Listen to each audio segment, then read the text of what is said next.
Hey, this is Anney. And Samantha. And welcome to Stuff I Never Told You, a production of iHeartRadio.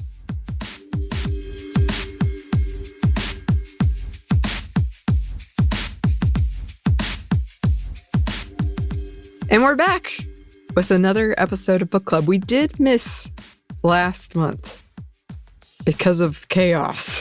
Chaos. General chaos. That is still going. Ongoing. So we did choose a shorter book for today. Although I will say we do like to highlight books of all kinds. Mm-hmm. We haven't done one of these in a while. Yes. I think we've only ever done one other children's illustrated book. Yeah. The Girl Who Gave No F***s.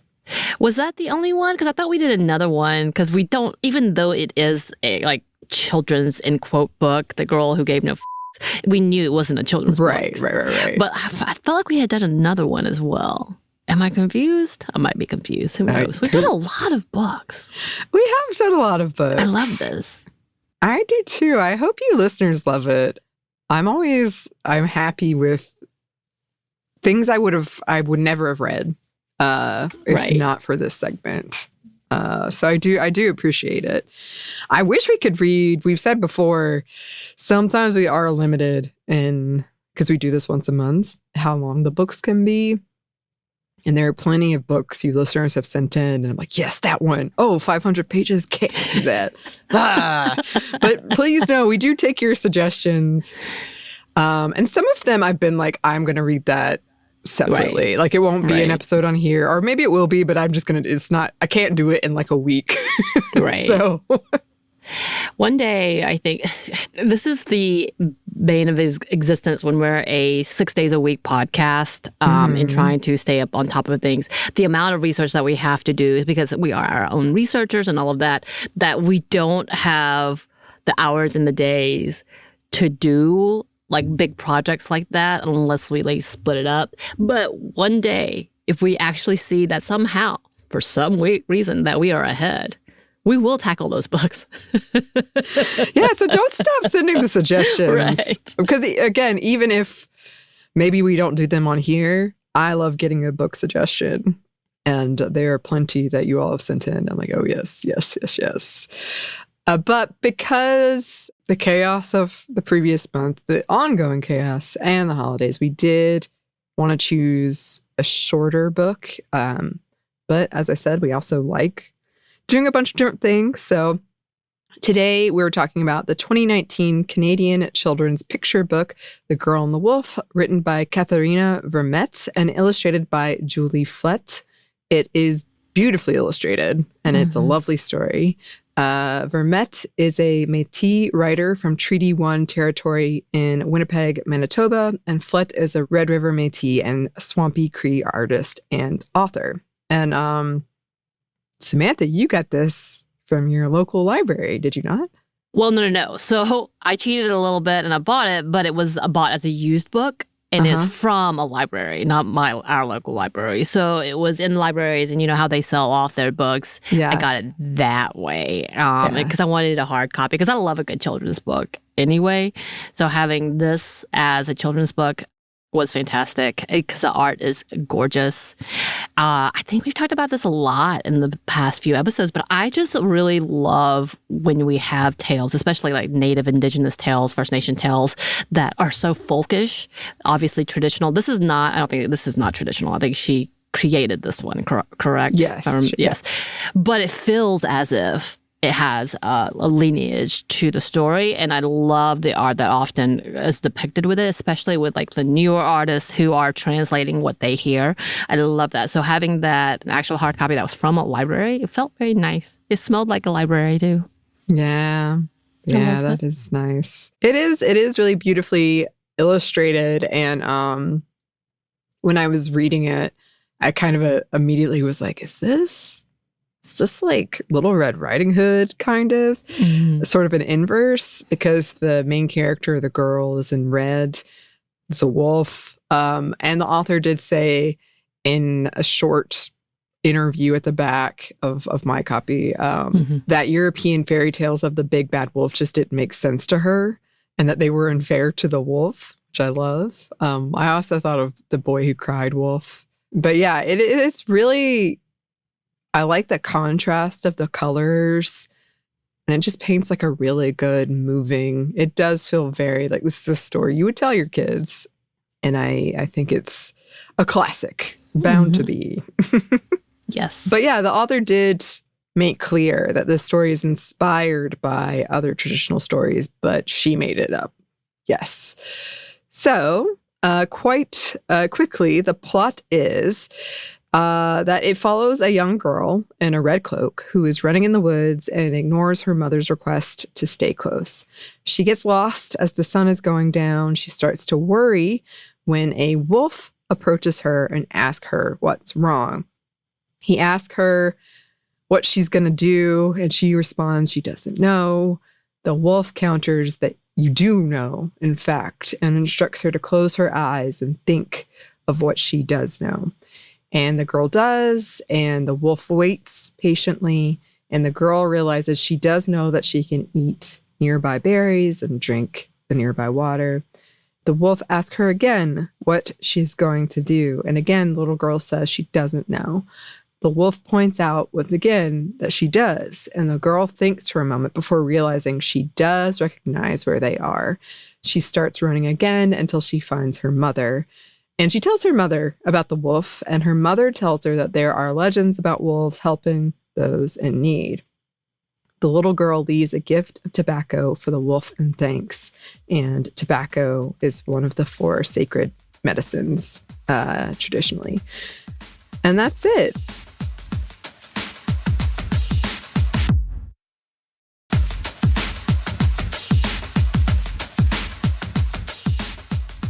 It's a really impactful story in terms of the empowerment of it, of like the girl taking that breath and thinking and realizing, yes, she does know. She knows what's to do. Yeah. I would say that's probably the biggest theme of this book is doing it for yourself. Relying on your own knowledge and experience. And when she's scared and she's sad, but she problem solves and she doesn't let it overwhelm her. And I think that's a really great, powerful message for kids. Right. For adults. I'm not going to lie. I had moments of like, with everything being chaotic and feeling like you're alone and feeling like you're in darkness and it's going to consume you, taking the time to breathe and like assess the environment. I think that's a big conversation that we don't have enough of actually observing to figure out your solutions. And oftentimes the solutions are there if you will think through it calmly, which is not an easy task. No. And especially in the context of this story, like the sun is going down. She just has kind of this timeline of, I've got to figure this out or it's going to be dark and more dangerous. And I do like that about it too, is that the wolf is a friend to her, but it's also not painted as like the safest thing. Like the breath, like she smells meat on the breath. Like it's not sanitized, I guess. And like the danger is, of, okay, if I'm in the dark, by the time, like when the sun goes down, what am I going to do? But she takes that and she concentrates and she does have this knowledge or these memories that help her help herself. And I think going back to your point, Samantha, it is difficult to do when you're panicking or just overwhelmed. But it's something that we've learned in, like when we've talked in our trauma episodes or even our meditation episodes of observing, like taking in, like grounding yourself in here and now. And what can I do here and now? Even if it is, I can take this next breath and I can like try to focus and try to do this. Right. I would say another big theme is respecting nature. Because a lot of it is about nature. Like she knows about the berries. She knows about the water. She finds the way back to her mom based on some trees and like her memories. And the wolf being there. And I love that her mother believes her and is like, yes, right. I've heard the tales. The wolf helps in times of need. I like that it was just like, I'm glad you're back. Right. I believe you. You made it back. She did a small, like, I told you not to run away. I'm glad you made it back. I think it's interesting because as much as I love these tales and such, it's not necessarily for us. It is an indigenous tale and in First Nations. And I think it's also that conversation of them understanding, and again, this is just me kind of like interpreting in my own way of like, this is a tale that she knows, the author and the illustrator, in that they have been taught through their culture, if they're truly seeking their culture, that all of these things are very important, which is not always taught to us who are not a part of the indigenous culture, about the importance of nature and seeing around your surroundings and appreciating your surroundings.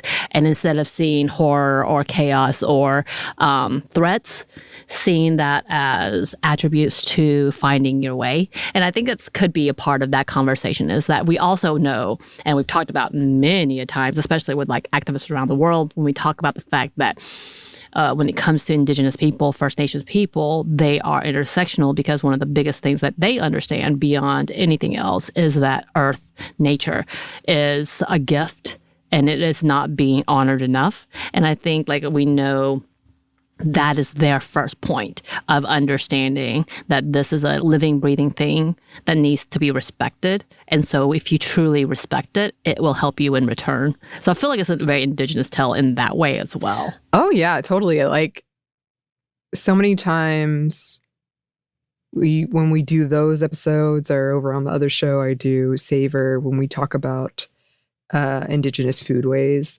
it's almost... I mean, no surprise, but it's almost always like there was never a problem with this until colonizers came in.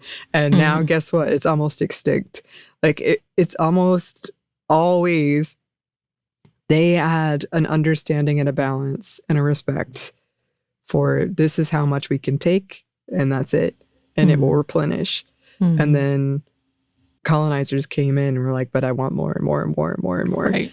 And then it's just depleted. And now we have organizations and projects you can look up that are really great that Indigenous people are doing to try to bring back these lost foods that almost went extinct, or even the ways of cultivating them. Right. And so it is like when you're talking about respecting the nature and taking in your surroundings, that is a very, very Indigenous story of actually paying attention, right? Actually being in tune with things, and using that knowledge and understanding the truth of it. Because like I said, I kind of love that the wolf is helpful, but it's also clear that it is dangerous in a way. Right. Like you respect it. Like, okay. Yeah. I love that aspect of it. It didn't feel at all threatening, whereas like you've got like the Little Red Riding Hood.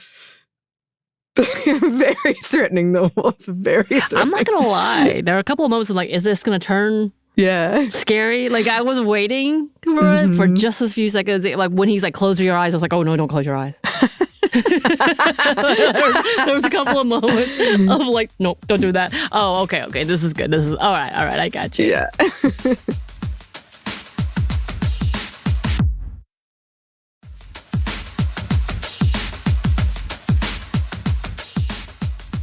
Another big part of, I think, Indigenous culture is wisdom. And being led. And even though she was the one that made the choices and she was the one that really had to cipher through her understanding and her knowledge, it does still lead her and it does still kind of guide her. And I think that's like a conversation about ancestral teachings and about respecting ancestry as well as respecting your elders in some respect. And I think that's that conversation too. We see that in the Indigenous people, which is how they keep their culture alive, and which is how they're keeping their culture alive, is to remember and to respect the ancestral ways and traditions. And I think it kind of represents that in that manner, because we know wolves can be cunning and wise and all of those things, but also dangerous. Like, it is unpredictable sometimes. Yeah. But with that, though, if you truly lean on it in the correct way with respect, that it will lead and guide you. Like, there's this level of understanding and importance in that as well. Like, it's a combination of both reliance on yourself, but also remembering and learning from tradition, which is not a bad thing. Yeah, absolutely. And that's one of the reasons I love when she gets back and she tells her mom, and her mom is like, yeah, I believe you. But she also does do like, yes, you shouldn't have run away. But it's like a good, she learned this lesson, and she did take into account those traditions that maybe she's heard growing up, and just this respect for nature. And because of that, she was able to get out of this situation and get back and get a little talking to from her mom. But like, I like that mix of don't do that again, but you learned, and you were able to get out of that situation because you listened and you learned. And that is a big part of a lot of Indigenous cultures, is that like telling of stories and listening and taking that in. And then also how she gives the gifts at the end to the wolf, like a very traditional, powerful gift, showcases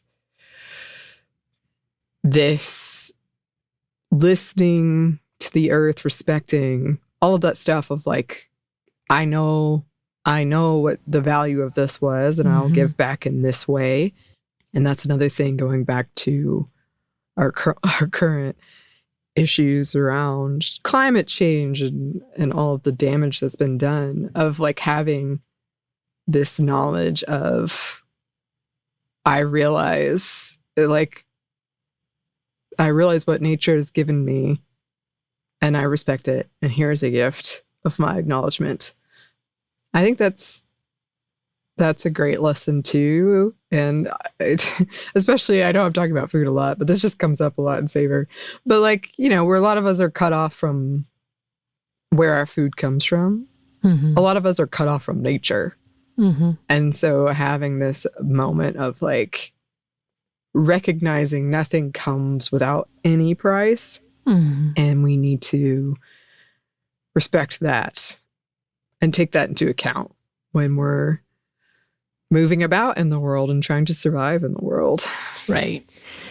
I wonder too if like the author was trying to kind of give in perspective of some of the cultural aspects of like, tobacco being very important to the Métis people, and feeling as if like she kind of wanted to sneak that in for those who aren't aware of that culture, because she doesn't really talk about when this tale would have taken place or what culture is taking place in. She just like kind of generically makes it a children's tale until the end, and you figure out her origins and her background, and then the illustrator's background. Then you're like, oh, okay. Like if you just walked in on it with just like, oh, this is a nice children's tale, and of course expecting like maybe it's a rendition of Little Red Riding Hood, and then seeing what it was, like I think it's nice to add those kind of elements to that, and making sure that it is shown as separate than a European tale.